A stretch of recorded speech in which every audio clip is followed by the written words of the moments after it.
bisa menikmati.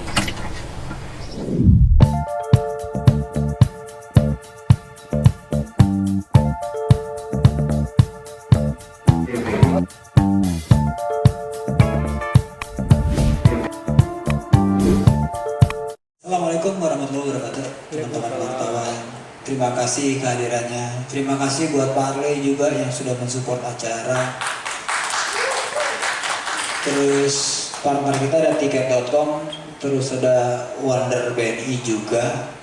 Terima kasih juga teman-teman kolaborator, ada Sana, Dira, Mbak Ita, Cengkade. Kali itu kenal dari SMP gitu. Dia SMP baru ketemu lagi. Oke, pertanyaannya tadi kenapa, gimana kita mendeliver? Ini kita untuk lagu aja kita sekarang estimasi 95% fix. 95% fix. Karena kita pengen mendeliver itu kan secara visual, secara treatment. Orang tuh kalau datang duduk nonton dari awal, hooknya apa, punchline-nya di mana, tone down-nya di mana, chemistry-nya dapat di mana, itu nggak gampang memang. Apalagi yang menarik ini kan konser tunggal 40 tahunnya Dwiki. Cip Dwiki ini kemarin kita diskusi lagu juga lumayan kerupuk kulit tuh. Alot. Jadi ini boleh nggak Cip? Wah, saya tuh pinginnya lagunya ini. Jadi point of view-nya kreatif sama apa namanya produser atau kreator, kita tuh kepikirannya bahwa kita sebagai penikmat ketika datang apa sih yang kita harapkan. Kalau aku berpikirnya selalu begitu karena dididiknya mungkin dari dunia TV ya. Jadi kalau kita nonton itu apa sih kira-kira yang orang pingin nonton. Jadi kepinginnya itu mereka datang bayar tiket, happy, pulang bisa bercerita, ketika nonton juga enjoy. Nah itu yang kita pikirkan secara musikalitas, visualnya, treatmentnya, karena kita nggak punya privilege bahwa bilang ini lagunya Dwiki tahun 1990 diciptakan ketika Dwiki lagi galau, ketika Dwiki patah hati, ketika Dwiki jatuh cinta, kan nggak bisa. Ya kan nggak bisa kan? Nah itu kan harus diterjemahkan secara visual, treatment panggung, baik itu dari grafis maupun dari tata cahaya. Nah, privilege itulah yang kita gunakan untuk menyampaikan bahasa ini ke audiens kita. Nah, kalau yang namanya konsep, kalau selama kita belajar ya, kita belajar dan masih terus belajar ya, Cip Dwiki kita tuh, bahwa kan itu kan semua alunan musik itu kita anggap sebagai pelana. Jadi gimana orang harus naik ke atas, turun ke bawah, harus naik lagi ke atas. Ada dinamikanya? Iya. Karena kalau orang dihajar 2 jam jingkrak-jingkrakan terus itu paling di klub, makan dulu baru bisa. Tapi kalau orang menikmati konser itu kan harus ada tunanya, ada sedihnya, ada enaknya, ada menikmatinya, ada jingkrak-jingkraknya.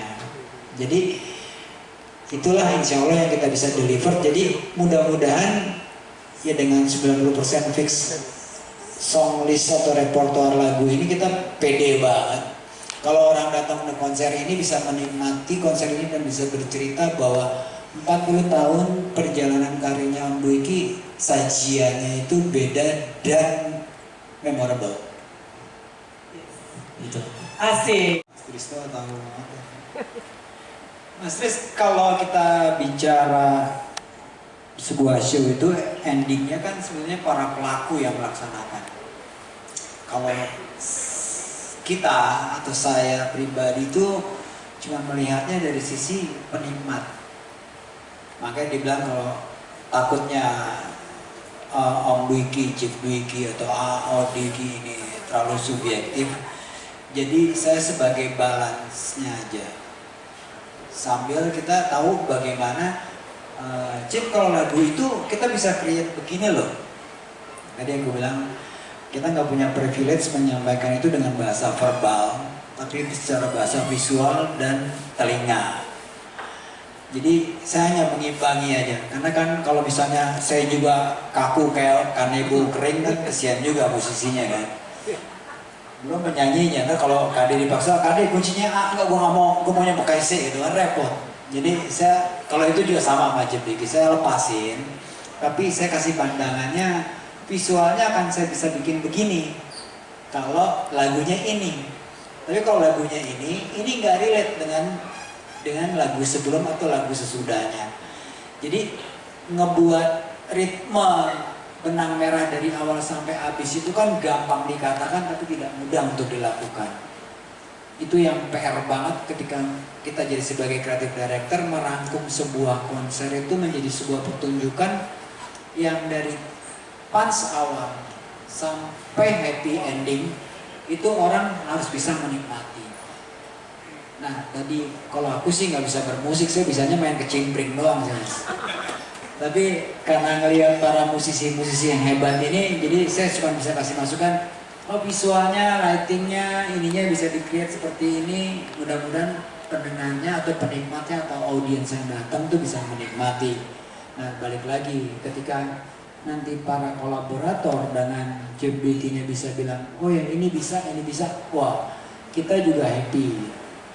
Kan kalau saya pribadi kepuasannya tuh gini, ketika orang pulang dari konser itu bisa bercerita di sosmed, bisa bercerita ke orang lain bahwa konsernya Dwiki Darmawan yang 40 tahun itu keren. Itu aja buat kita cukup. Jadi nggak mungkin orang akan ingat siapa creative director sama ketika di TV. Program bagus itu nggak akan dicari siapa produsernya. Yang naik itu pasti jurinya, artisnya, kolaboratornya, album single yang di launching. Kita sebagai kreator tuh emang ditasbihkannya sebagai orang di belakang layar. Ya ngerti aja posisinya. Tapi kita kan juga pengen ada kepuasan. Ya kepuasan itu doang. Jadi ketika orang merasa bahwa ih konsernya keren, itu buat kita cukup. Gitu.